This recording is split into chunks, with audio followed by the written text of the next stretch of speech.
Welcome to Building Better Businesses, an ABA podcast. Learn firsthand from business owners who've built successful ABA businesses. Utilize proven techniques and strategies to help your practice thrive. This is Building Better Businesses, an ABA podcast with Jonathan Mueller.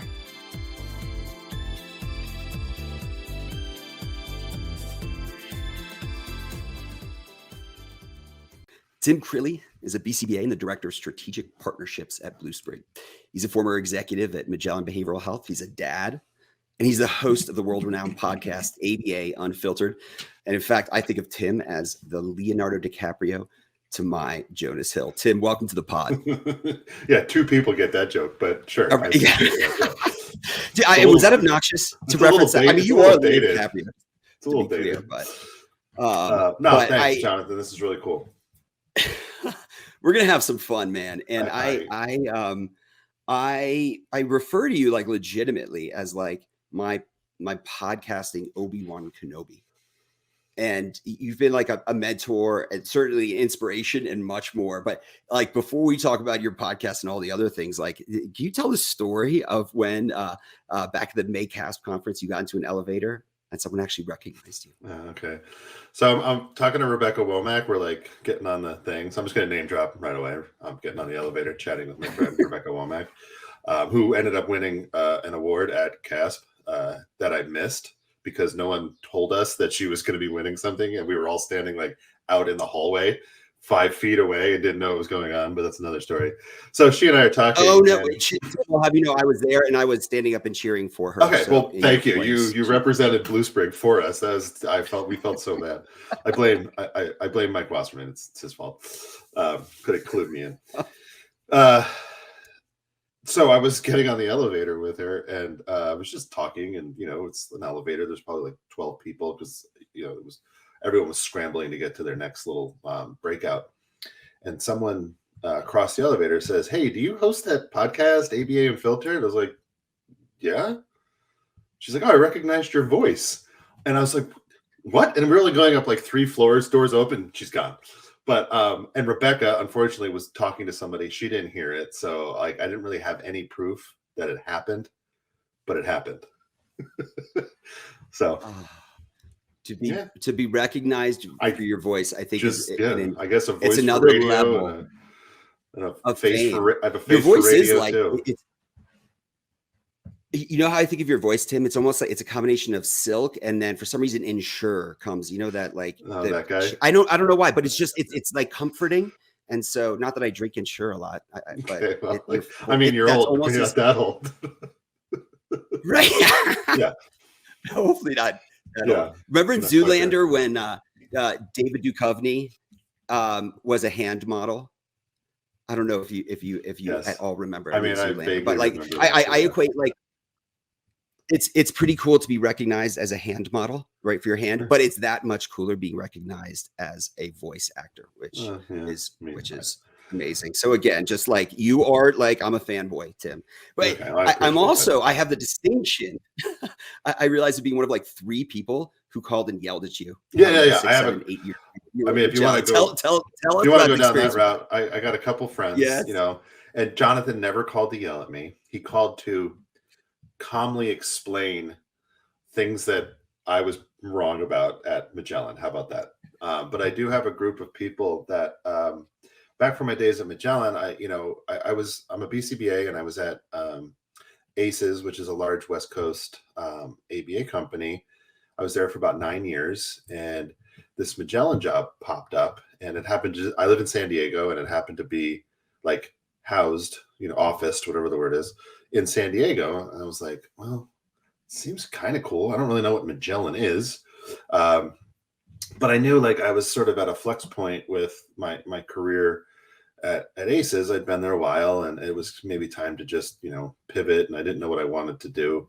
And I thought, okay, I can go to Magellan and maybe this will like be really cool and I'll be able to like make an impact and do all these things. So I started the interview process. That was May of 2013. Sorry. So it was about a year after the mandate went into effect here in California. And I met with my future boss, Michelle Brennan Cook, who actually I was fortunate enough, she followed me over to Sprig not too long ago. So I get to still work with her.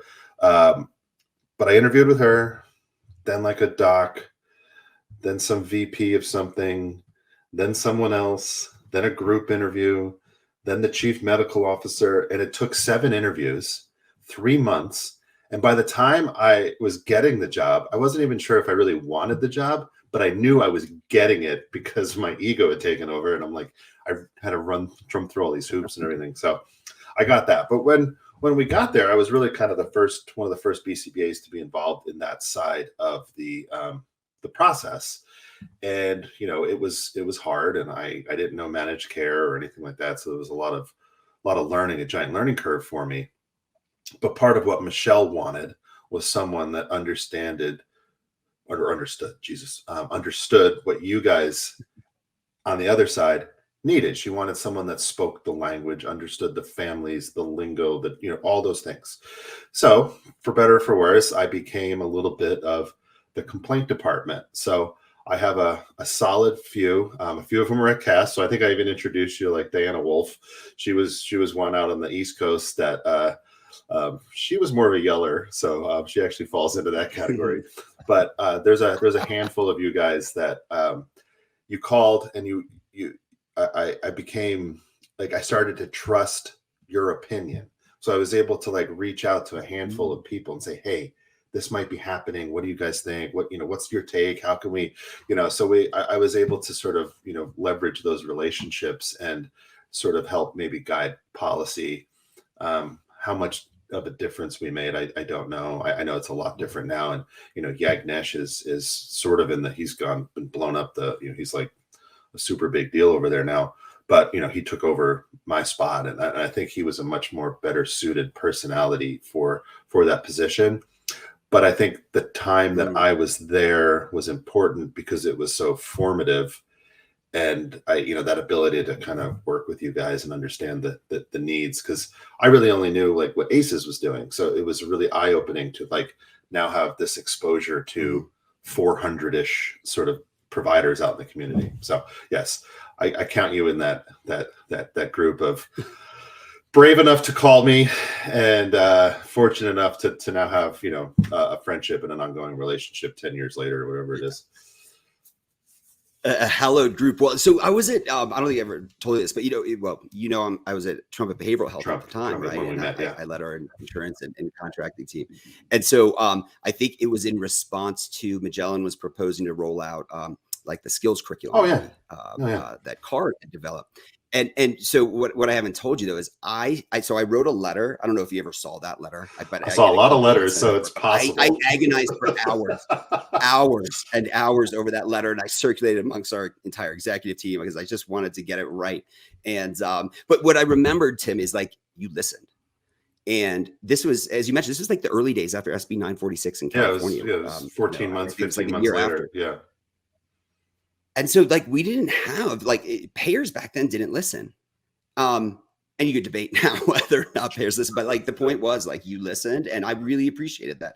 And you know what? Relationships are for life. So I'm glad that that we got to the skills thing, I every once in a while, like it was one of the worst things that it's ever happened to me, but it turned out to be one of the best because it did make me somewhat famous for all the wrong reasons. And I was on the side of the people that were against it, but I was working for the people that wanted to institute it. So it put me in a real weird spot. And so that rolled out, that was announced in October of 2013.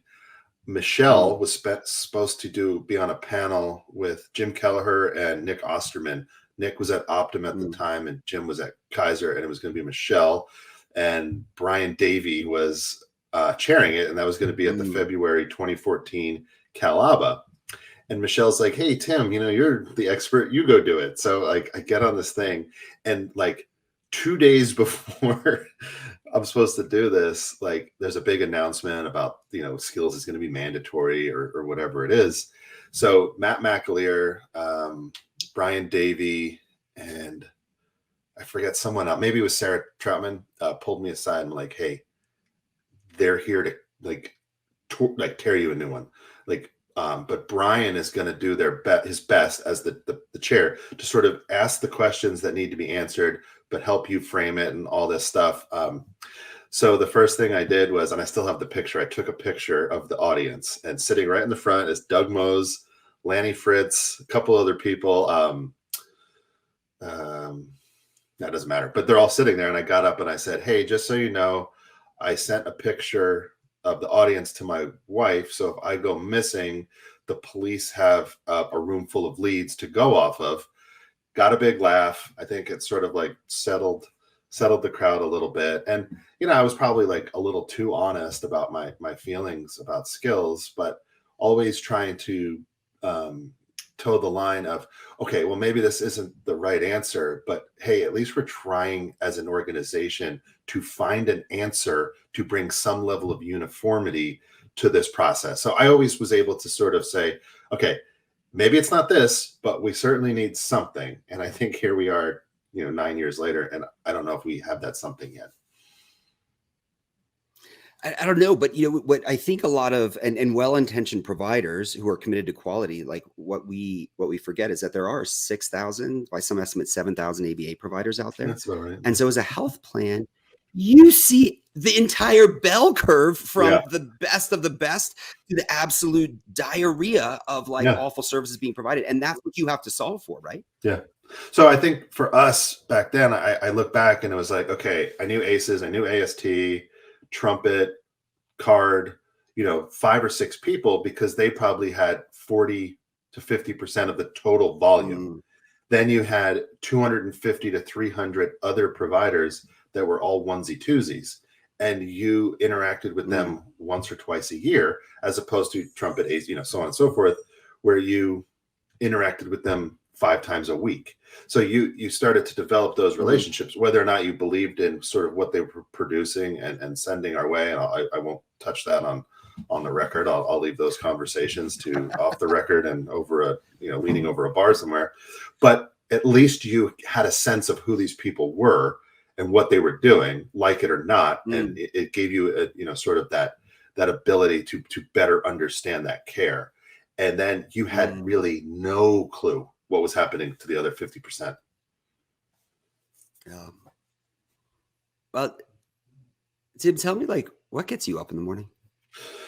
Well, school starts at 7:30 for my 13-year-old, so I got to get him up. I know what you mean.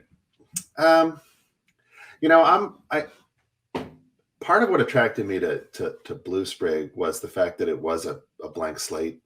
And, when KKR and Keith Jones, our former CEO, set out to do this, they were going to do what KKR always does: buy something big, go buy trumpet and, build it up, go buy card, build it up a little bit more and flip it. And they just started looking around and they weren't really thrilled with sort of everything that they were seeing. And so Keith decided to sort of do something. Well, Keith didn't decide, they decided together, let's do something a little different than KKR is accustomed to, and let's do a startup. And so it was the first healthcare startup that they had ever done. So he went out in search of a leadership team. And I was fortunate enough that he found me early on. And, his thought was, okay, I need someone who knows the insurance side, maybe knows some players in the space, and then also can, sort of help us, figure out who we need to bring on. So part of my early role there was just helping formulating a lot of those ideas until actual people that knew what they were doing came on to be specifically involved in those things. But I got a lot of people from my past, like Dr. Sharon Kerr. She came over from ACEs, and she's one of my favorite people in the whole planet. Like I said, Michelle, a couple other people from my Magellan days came, and we were able to build this team. So the idea of building the track is really what I enjoy. I'm not really a track runner. I think there's a lot of people that love, once the track's built, let's run this thing, so I like that. What's that next thing? And what do you do? How do you take a concept and help make it a reality, and then watch people that know what they're doing, run it to perfection. So that's I think that's what gets me up is what's that next little concept? What's that next thing that we can do that could be a little bit different, or a unique partnership, or things of those nature are what I like. And you're uniquely equipped, knowing like literally everyone in the field. And if you haven't noticed, I think I have 14 names that you've dropped so far. So my like Tim. Oh, you're keeping a tally. Oh yeah, I'm sorry. Very nicely. I'm playing blackout bingo. I know, but you know everyone in the field, and I really love that analogy of building the track, right? And I stole that from someone. Real. That's entrepreneur at its heart. But you know, we've always joked. It's funny. I think Ascend started at virtually like same time that Blue Sprig did, around November 2017, right? And so like I was joking, we were October, for October. There you go. And now, like, you know, 4.5 years later, Ascend's 130-ish clients, and Blue Sprig, you could move the decimal point probably a couple places. But Tim, like, what's the most important thing that you've learned in your nearly 5 years at Blue Sprig? It's a great question. Acquisitions are hard, you know, and I think in our industry, there isn't necessarily a set standard of how to do things, and therefore a lot of people think that they're doing it the best.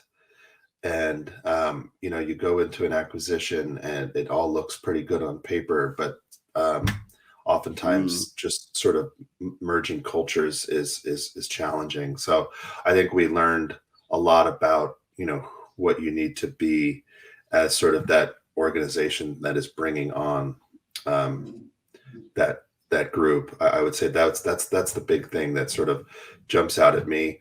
But I also learned that as an organization, we weren't afraid to say, hey, we did this wrong.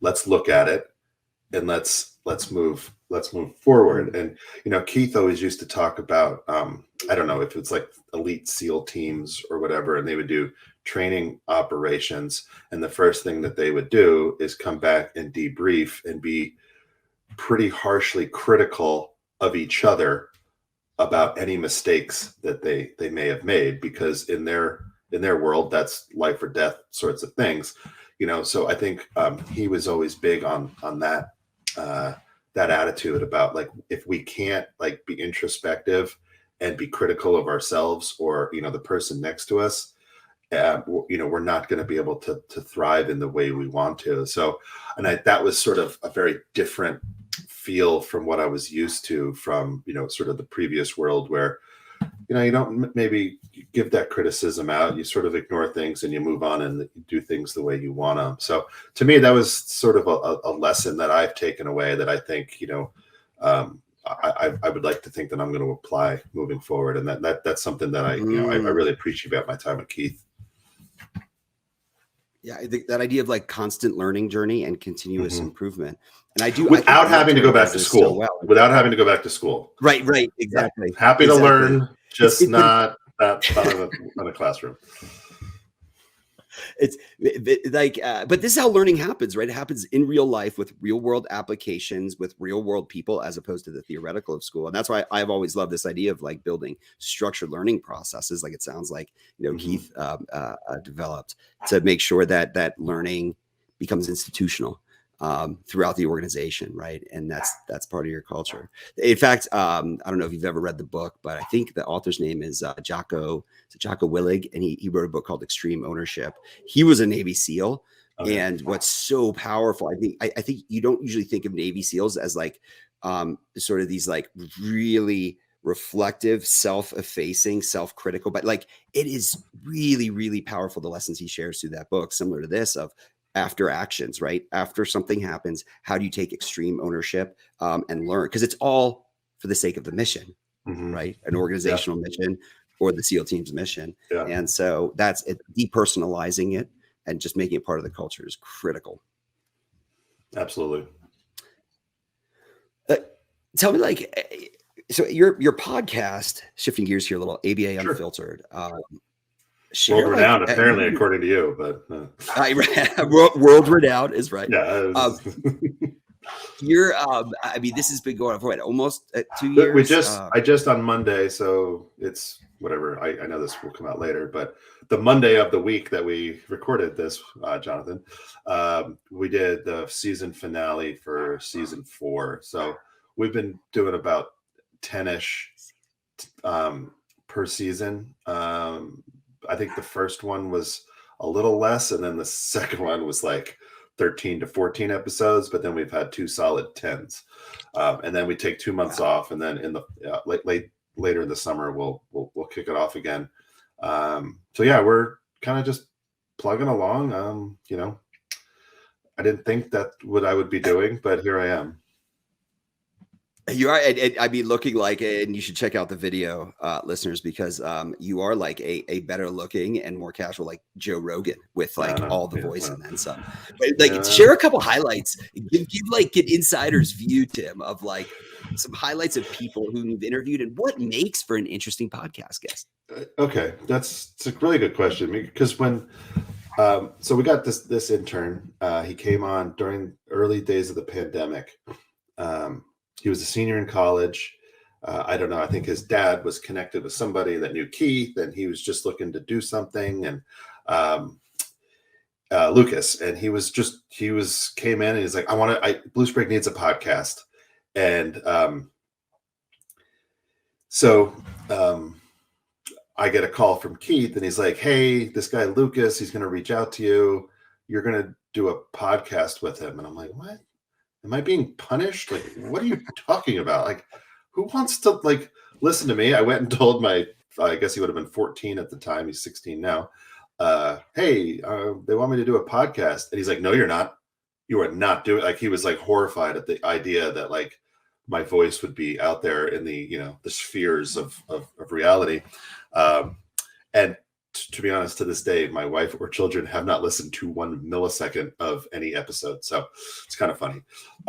So I kind of saw it as like a weird assignment that, okay, this can only go bad for me. Like, I don't see an avenue where this is something that anyone cares about or has any level of success. So am I just being set up for failure here? And so, with that in mind, thinking like, okay, I want to control this a little bit more. The first season, we set out and we recorded everything in like a 2 or 3 week period. And then we edited and we listened, and I was like, okay, it's not terrible. I tried to script it more at the beginning, which turned out to be a giant mistake for me because I am not an oral reader. Like I am just, ask me a question and I'll talk. And that's fine. And that's sort of what we've done. So the first season, okay, I was like, oh, it was kind of fun. Like, let's do it again. So then with the second season, we came up with the concept of let's set a time frame, record on a Monday, release the following Thursday, take a break next season. So we've been doing that for the last 3. But back to your question, what makes an interesting guest? I think for me, I think people have thrown out a lot of people like, hey, I know this guy or this lady, or, okay, well, what's the topic? What's the thing? And if I don't have like any sort of even like rudimentary understanding, let alone interest, I try to avoid those topics because we've had 1 or 2 episodes where I have like really no interest. And after 10 minutes, I'm like, well, I don't know what else to ask you. So for me, it's like, okay, how do you find, or I meet with them and it's like talking to like an empty paper bag. You know, there's just like nothing there. It's just real, not a lot of charisma, or I can just tell there won't be, like, you've been on the show. It's easy to talk to you and, you know, all that kind of stuff. So, you know, we could talk about, you know, the dirt outside, and we could probably go on for 12 minutes just because you have that ability. So I think it's a combo of the person has to be pretty interesting, or have a real compelling story. And I have to be able to like understand and know about the topic. So that's how I do it. So like Dr. Shala Alayi from UNT, like the nicest lady. I don't mean intimidating in that regard. Just so smart. So like everything she said was like hurting my brain. And I would like ask a follow-up, and she's like, no, that's not quite right. I'm like, oh my God, like, what am I doing?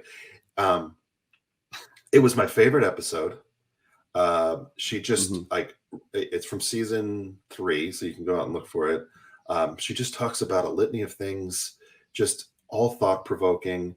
And, you know, I ended up seeing her a couple weeks ago up in Dallas, and I had Amber Valentino on from Trumpet. I don't know if you guys ever were intersected there. Amber is amazing. Yeah, so Amber was on. Amber's extraordinary. One of my favorite people. She was plugging a new book.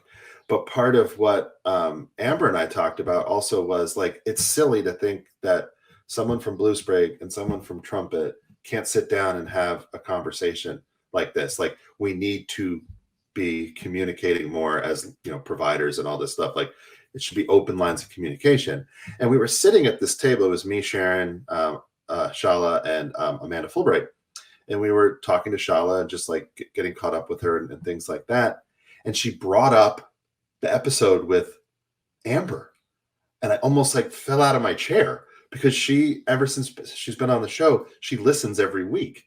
And I'm like, oh my God, there's like this, like, and I'm motioning over to the side to no one's here. But here's this like brilliant doctor, professor, author, blah, blah, blah, fill in the blank. And she listens, and she was referencing it. And, you know, so that was better than the elevator, to be honest. But it's just those sorts of guests, people that just shock you and sort of knock you back a little bit, are really what makes it a lot of fun. Well, and a combination of, like, I think is a great podcast interviewer, and how you have to be curious, right? Sure. And like interested in those people, and you have an extraordinary way of bringing that out of people that I admire. But dude, you've got to give us like what's the most funny or most embarrassing thing that's happened as you've well, the funniest thing probably was we had oh my God, I'm blanking. It'll come to me. Okay, so embarrassing probably was with Dr. Alai. My mother-in-law busted into the house, was talking really loud to my wife. The dog starts barking, and that's all in the middle. So I was like, oh my God, I'm so unprofessional, all this stuff. You know, that was embarrassing. But if you listen to that episode, we left it in because her response to it, and about how that's just what life is. And it was just, she was like, everything she said was perfect. So it was just like, okay, I can't take this out because it's so perfect. But I think the most interesting thing that ever happened was we had Dr. Carbone on, and that's why I couldn't remember his name for a millisecond. And it was going to be just like a one episode thing. But we ended up having to make it a 2-parter, because he spent probably the first 30 minutes talking about how his whole goal in life was to be the next shortstop for the New York Yankees. Like, went to school on a baseball scholarship, and like he just talked about and he's like, oh, I'll try this psychology class out, and ended up whoever the professor was like friends with Skinner, and he ended up like being Skinner's chauffeur one weekend when he was like visiting campus, and it just like sent him down this path. So that episode with Dr. Carbone is real good. I think that closes out. I think it closes out season 1, but it's a 2-parter.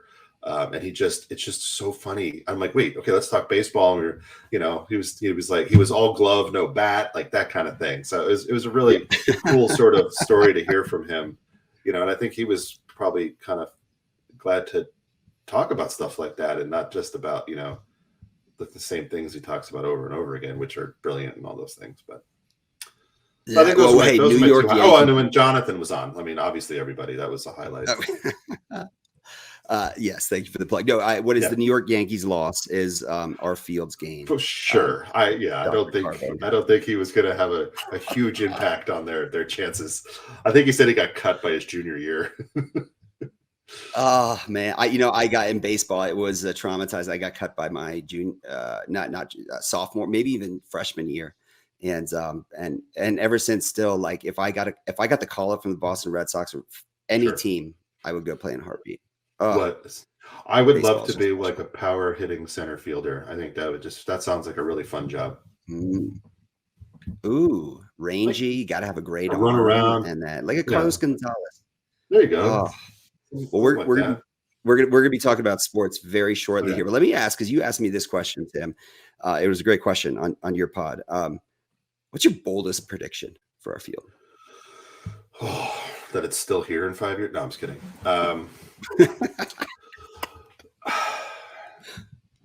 I think a value pricing model or a case rate model or something has to happen. I worry that the fee for service model is just not sustainable for us. You can't, I don't know, what the turnover rate at an RBT level is nationally, but I know it's pretty bad. And I think a lot of times an ABA company just sort of probably feels more like a staffing company or a staffing agency than anything else. It's just about bringing people in and hoping they stay as long as they can. And I think part of that is sort of the inconsistency in our ability to allow them to bill and then be reimbursed for their time. So for me, working towards, unless there's a huge increase in rates or something like that, I think for me, it's moving away from the fee for service model. Will it happen? I don't know. But for me, that's what I think is a real sort of barrier for us to really be able to do what we need to do in order to provide, optimal outcomes, because we're able to keep the same staff, we're able to not have interruptions in care and all those things. So, I think the health plans need to realize that it is very interconnected. Our ability to retain staff is going to reduce their costs and get their members out of care sooner. So to me, that's the thing. And I hope it happens. And I hope, people like you or me or whatever have a chance to be a part of those conversations. Yeah. Well, and some technology shift. There's going to be a technology shift. I don't know what it is, but there has to be, because everybody else is. And, I think there's still people out there taking data in 3-ring binders, so there's a lot of time we need to make up as it relates to how we put technology to increase the level of care that we provide. Absolutely. I mean, there's going to be a point at which Alexa can just take data, right? Observing the environment. Yeah. I'm writing that down. Other things. Well,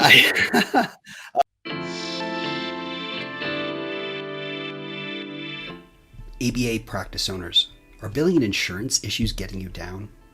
Well, let me tell you, Element RCM is your answer. Element provides world-class revenue cycle management services, contracting, credentialing, authorizations, billing, and more.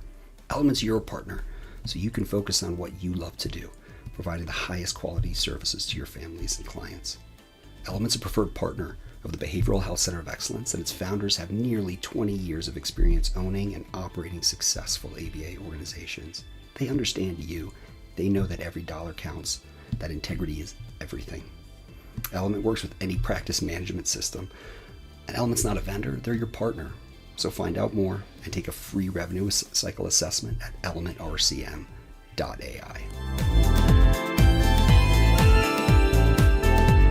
Pay me royalties if you start. Okay. Business. Yeah, Tim, what's one thing that every ABA business owner should start doing, and one thing that they should stop doing? See, luckily, I've never been a business owner, nor will I ever be one. What's one thing they should start doing? I think things like this. I think owners, and I think that's why CASP is my favorite organization, they need to talk more. We need to be more in line with each other. Whether or not you agree on everything everyone's saying is one thing, but there needs to be more communication. We need to come together as a field and really drive certain missions and really do them as a collective. And I would say the things they should stop doing is pretending like they know all the answers and, like hoarding the secret sauce or whatever it is, because that's not a thing. So to me, it's kind of be more in the community. Like, let's be a community, and stop pretending like you know better. So this is like the genius and the wisdom of, I mean, let's face it, there's so many smart and values aligned people in our field. And I love this idea. Collaborate, right? Learn from one another and recognize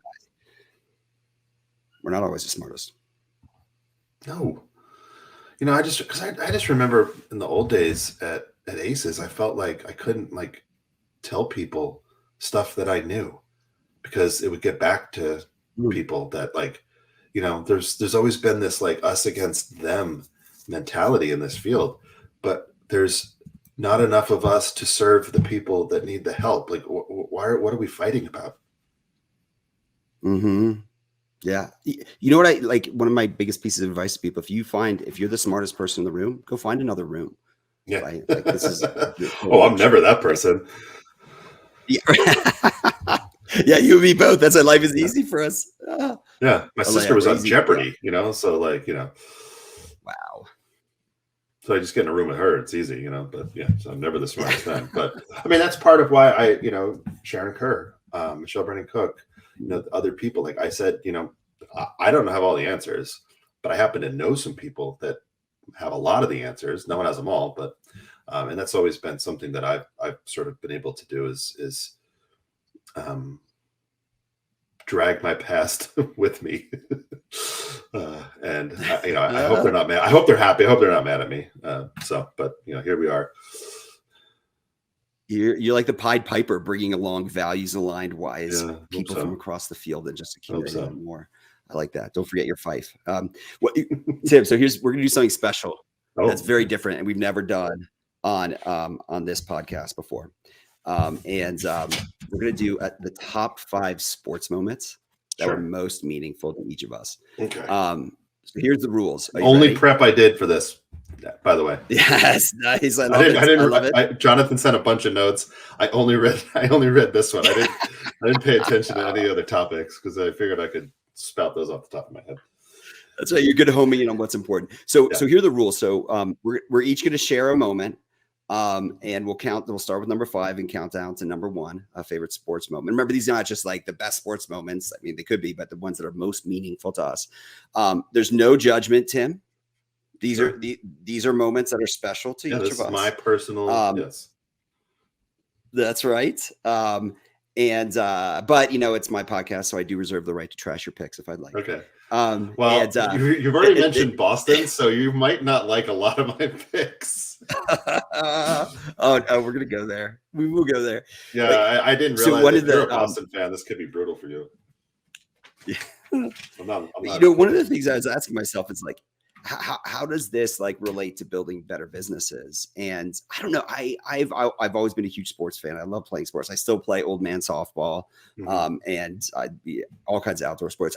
There's something about sports that it's like it's impactful to society because it's like an extension of like our tribe, right? And it's like the definition of like bringing together communities. And there's so many lessons that you can learn from that generalize from sports elsewhere in life, from like resilience, right, to effective coaching and supervision and so much more. So anyway, that's my loose pitch to say. I think you're right. Honestly, you know, and the tribe, I think that's an important element to this because you can meet a complete stranger and you find out like, oh, you have this in common. You know, that ability to connect via sports is the ultimate equalizer. Even if it's like, you know, Yankees, Red Sox, or whatever you want to say, you know, that sort of like even that can build a bond between people, you know. So I think you're absolutely right.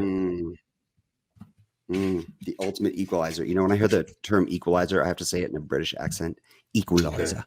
Because that's again, sports is life, vice versa. All right, so why don't we start with your number 5 pick? My number 5. Okay, so I don't really know how to rank them. So they're not necessarily in order of like importance, but I did them more in order of like how they sort of relate and how they shaped me at different points of time. So love it. So, but like the one that's least important to me is kind of like the crowning of it. So it's like the worst moment, but it did something very beneficial for me. So I'm going to save that for last, if that's okay. So I'm going to go in sort of a reverse order, if that's okay, just because of the way I sort of perceived the exercise. So, okay. Love it. So I'll Live go. your best life. Do it. Okay. So number 5, because it happened first, but it's actually probably my number 1, is Game 6 of the 86 series, the Mookie Wilson, Bill Buckner ball through the legs. I was in 3rd grade, living in New Jersey at the time.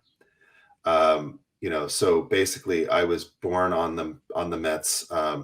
My grandfather was a Giants fan. And when they moved to San Francisco, he refused to be a Dodger or a Yankee fan.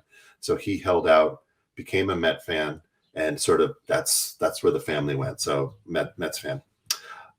So my formative years is Doc Gooden coming up in 85, Straw in 84, the trade for Gary Carter, Keith Hernandez, Lenny, Tuffle, Backman, all Ron Darling, all these guys. Like that's, and now there's like the 86 documentary. If you haven't seen that, it's horrifying that what they were getting away with back then.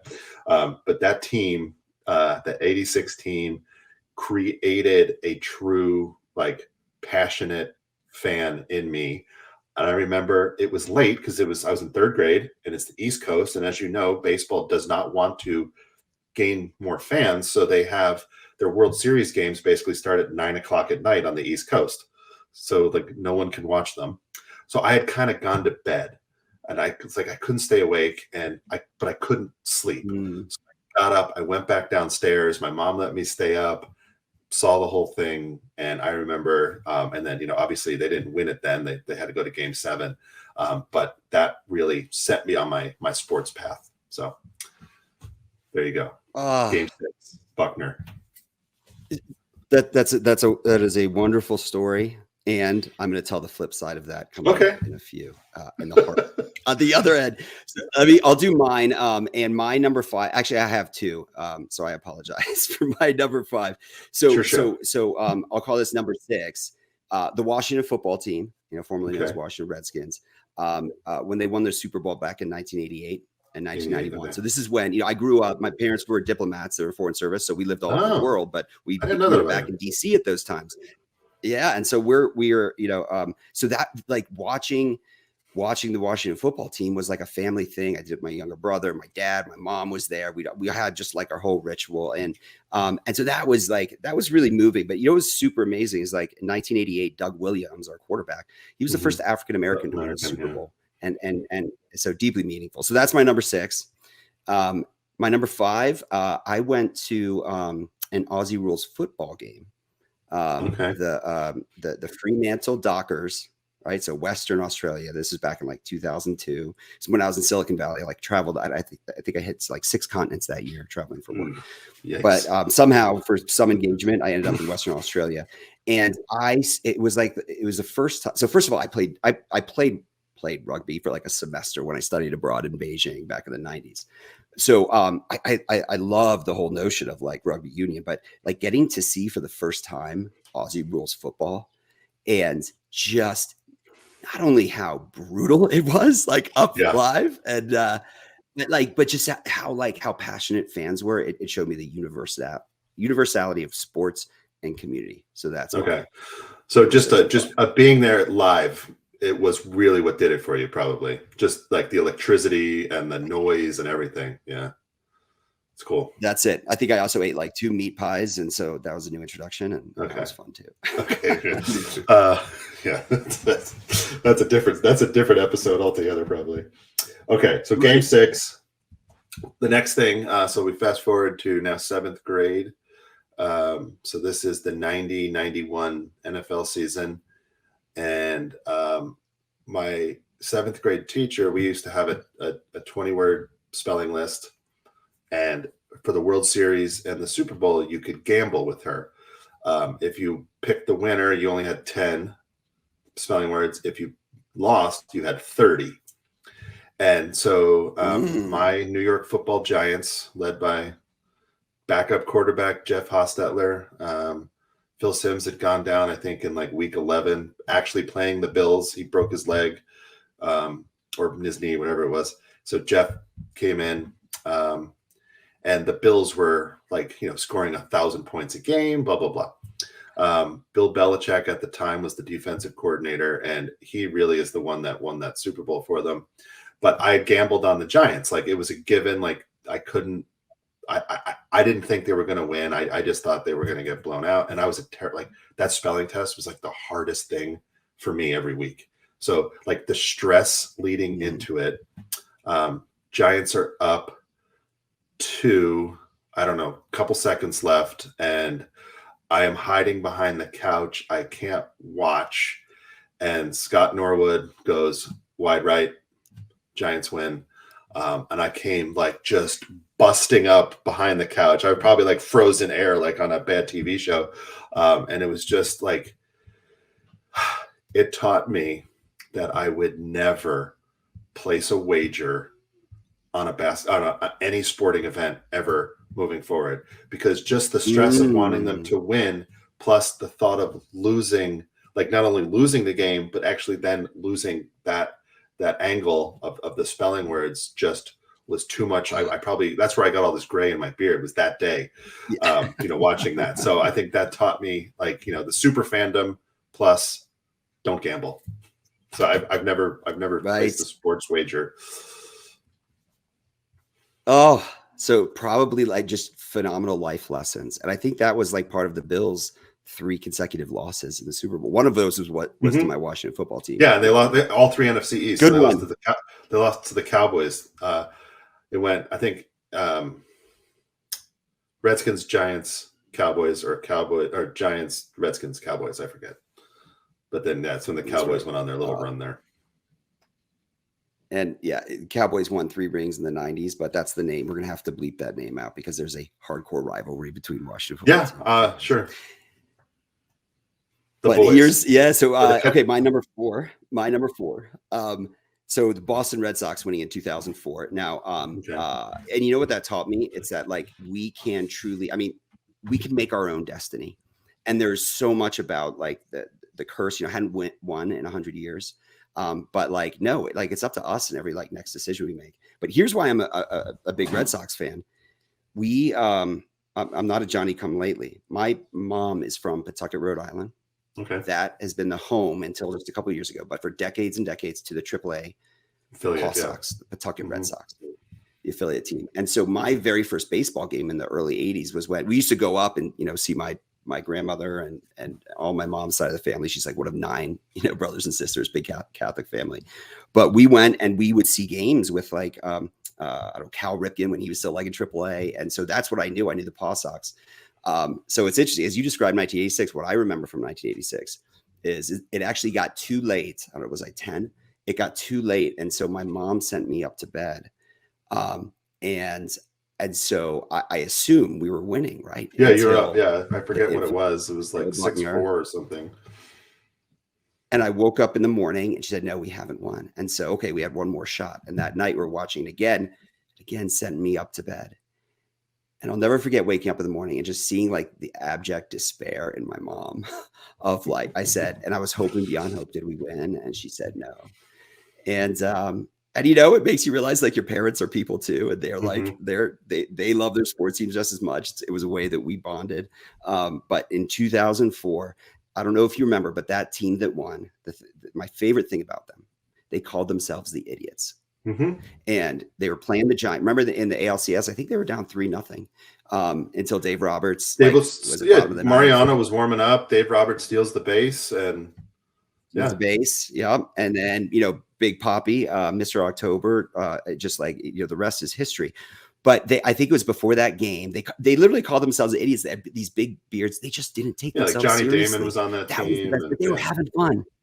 Yeah. Johnny Damon, Kevin Millar, Big Poppy, Man Ram, right? Ramirez. And I think they started a tradition that night of like doing like, they're like, screw it, we're going to have a shot of whiskey or something. And then because they won that night, every single game through the rest of the series. Shot of whiskey. Yeah. Shot of whiskey. Shows you how hard baseball is, I guess. Yeah, I know, right? So that's my number 4. All right, you go to your next one. Okay. 3 and 4 are sort of intertwined, but I'll do them.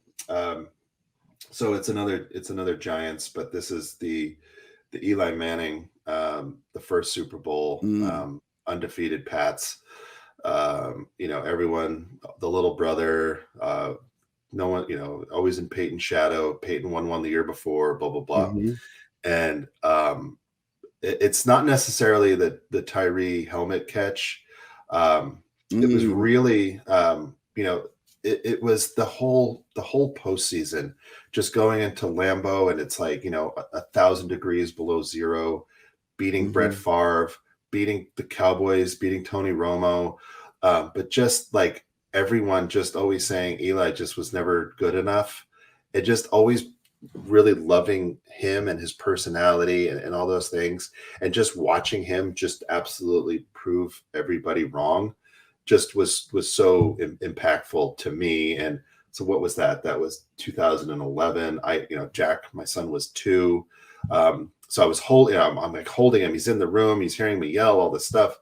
But he didn't really get it. So we weren't able to like share that, and of course, as a Giants fan, he hasn't really been able to share in any winning over the last, for most of his life. But just that like kind of the first time as like an adult, like having a team that I really root for and care about win, was really fun, because I'd only had it as a kid, the 2 Giants Super Bowls before and the Mets '86. But as an adult, it was really cool. Powerful. I remember that Super Bowl too. That's cool. And I love that Eli Manning got his, as much as I'm not a Giants fan. It's fine. He did. He's a good dude. He's funny. All right. Well, let me go. My number 3. So I'm going back close to this time period, to the Olympics, 1994 Olympics in Lillehammer, Norway. Yes. Yeah. And so I stood at the top of that ski jump. It's called Holmenkollen. I was in Norway, and you could just like walk up and like go. I don't think you were allowed to ski on it or anything, but you could. It's people that do that are insane. Like nerves of steel, right? Like, or ice water in their veins. It's literally looking at terrifying. Yeah. Not that I've ever ski jumped, but yeah. So I don't know. Our listeners probably don't. I don't know if you remember Dan Jansen, but he was like a world-renowned speed skater, and he won everything for like a decade. But he just never had success in the Olympics for like at least 2, if not 3 Olympics. And so this was his last chance, and he hadn't done well in the Lillehammer Olympics. But I'll never forget. I was living in Northern Virginia, and I was at my buddy's house. He was in college. He had come back home. I think he might have like bought us beer. So that was like cool too. That's cool. And he and I were watching this, and I'll never forget, like, just Dan Jansen having the run, that speed skating run that we had always seen in him. And it was like he just lit up that track. And my buddy and I are standing like jumping up and down, screaming and yelling at the TV and cheering. And I think that was just part of like that was the highlight of all. I don't watch the Olympics as much anymore. I used to love watching them, but that like not only inspired me what Dan Jansen could do, like this idea of like come back and and get a little better, than finally get that trophy. But even more importantly, like that sports is universal. Sure. So that was a huge moment. That's a cool one. Yeah, yours are so much more thought provoking. Okay. My second to last. So I'm not. These aren't the top order. But second to last is the second Eli Super Bowl, and for me it was. So that was when they beat the Niners up, and Eli had been hit or sacked, I forget, like 13 times, something crazy, getting up, his helmet sideways. He just got the crap beat out of him, and field goal wins it. They're going to the Super Bowl. Meanwhile, I didn't realize Chelsea was communicating with a bunch of my cousins out on the East Coast about like me going out, and she like bought a ticket, and I didn't know it, and so I flew out on the Friday before and flew home the Monday after. But I went to my uncle's, cousins, all these people, and I got to watch like that Super Bowl with around those family, and Eli makes that throw to Manningham on the sideline, and just to do it again to Tom Brady and all those stuff. It was just like, but just to be around family and sort of be able to share in that, because if you look at our text streams, I don't even probably know all the names of their children, but we talk nonstop about Mets Giants. So that has been, to back to your sort of earlier point, it's that ability to sort of bring a bond and keep people together. So that sort of highlighted that. The bond and the building a community and being part of a family, both like the family memories and your direct family, but the broader sports family. The analogies are powerful. Because even if they had lost, I still would have been like, this is amazing. Like, I had so much fun. So love it, Tim. All right. So my number 2, actually it starts to get a little more personal. So actually back in May, went to a Colorado Rapids game. It's the first time I've seen the Rapids, and I've lived in like Denver area for 10 years. Is that MLS? But I brought both my daughters. Major League Soccer. That's exactly right. And Major League Soccer is not quite what the leagues are in La Liga or EPL or anything else in Europe, but that's okay. But so part of the tee up to this is actually 2002, that same year I saw the Frio Dockers, the Aussie Rules team. I was in Stockholm, and that was a World Cup, and that was when the USA men's team made it to the quarterfinals. I think we lost to Germany in 2002 in the quarterfinals, and I was in this little like sports bar, and everyone was cheering for Germany. I was only the only dude cheering for the USA, but I was so proud of our run. And I said, what I predicted is in 12 years, 3 more World Cups, we will win it all. And I had such conviction. Now we have not gotten anywhere close to that. In fact, what year was this? What year was this? That's a story. This was 2002. 2002. Okay, yeah, but, you're not even close. But yeah, no, not even close. Nowhere close. But I fell in love with soccer. And I grew up and I hated soccer. I don't know why. There's no reason. I was a baseball player, right? But I hated soccer. And but this turned me around to the beautiful game that soccer is, and the universality of it. So anyway, then fast forwarding, my girls who are 6 and 9, they've been playing soccer for a couple of years now, and they absolutely love it. And I get to be, an assistant coach with one of their teams. So it's a way that we get to have sort of cool one-on-one time. Water boy. That's the most trust that they put in me for tasks. But you know what? Getting to go, and we brought one other family on the soccer team came, and they were playing Los Angeles Football Club, who's the best in all of MLS this year. And the Rapids are kind of middle of the pack, and they won 2-0. And my daughter at the very end, like she said, Dad, I had so much fun at that game. Thank you. So that got me in the feels, man. That's my number 2. That's cool.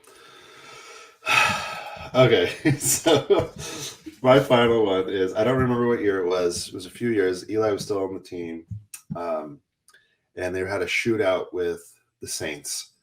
And it ended up like 49-51. I think they each had like 7 touchdowns or something insane. And Drew Brees gets the ball and is able to put them in field goal as time expires. And, it's like, I'm out here on the West Coast, so it's a 1:00 game. It's a 10:00 game here. And I'm just in a terrible mood for the rest of the day. And later on, I just said to myself, what are you doing? Why do you care? Like, you're like, you could be hanging out with your kids, you could be like doing all this stuff, but you're sitting around being grumpy because the Giants lost. And from that point on, it sort of has changed my attitude around sports. I don't get so emotionally involved. I've started to encourage my kids, and for better or for worse, maybe this makes me a terrible father, don't necessarily be a fan of a team. Be a fan of the sport. Be a fan of like the individual like excellence that people pursue.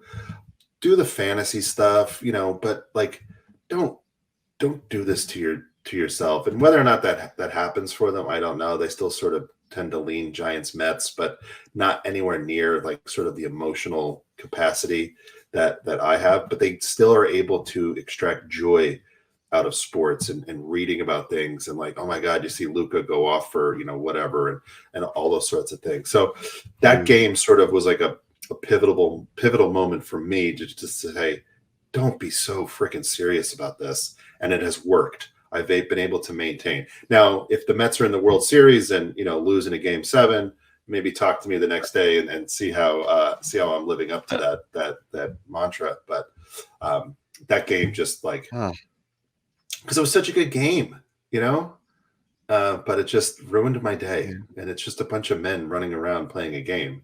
And like, they just went out and had lunch and didn't care. Like, why should I care so much? Right. So, dude, you are a great dad. Kind of the arc. You're like the Obi-Wan Kenobi. Gosh, that is like, there's no better advice to be able to give a kid than that. That's cool. Now I see why that's your number one, but well, it's not. It was just like it was a story. I was trying to tell a story, Jonathan. Starts in 86, yes. You ended in 2015 or whatever year that was. Beautiful storyline and arc. We should make a movie out of it. Yeah. All right. So my number one, my wife and I lived in Reno, Nevada. Absolutely loved it for 6-7 years. And in 2009, the Reno Aces were constituted. They built a whole new ballpark downtown. And the Reno Aces are a AAA affiliate to the Arizona Diamondbacks. I've always said, like, as baseball and like Major League Baseball and sports have just become sort of like so expensive and crazy and all the hoopla surrounding it. AAA baseball is what sports used to be. And so I loved the Reno Aces, but here was what was most powerful about that. A year later, my son was born, Jackson. And we named my son Jackson after Jackie Robinson, because I think Jackie's like one of the greatest human beings, not just baseball players of all time. Sure. Oh, absolutely. And when Jackson was 2, we used to go to a lot of games. When Jackson was 2, he and I went to a game together, and I was like, and I brought all kinds of stuff, right? So we could like play.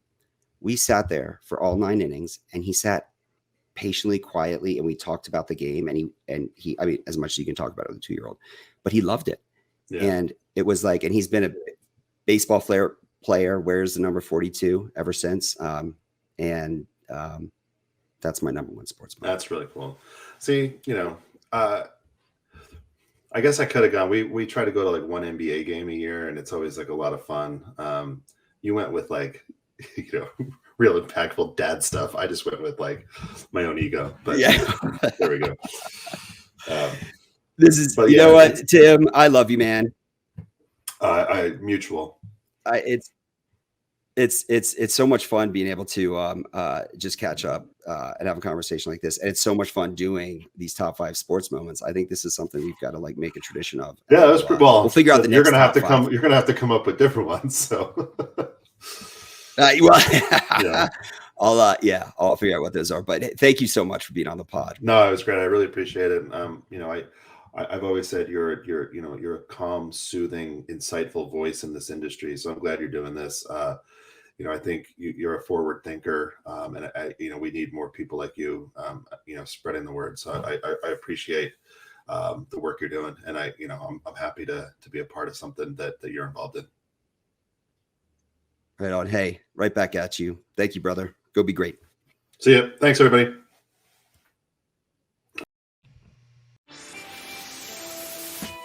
Thanks for listening to Building Better Businesses in ABA podcast. Stay tuned for our next exciting episode. In the meantime, please like, subscribe, share, and comment. We value your feedback. Don't forget to follow us on social media at elementrcm.ai.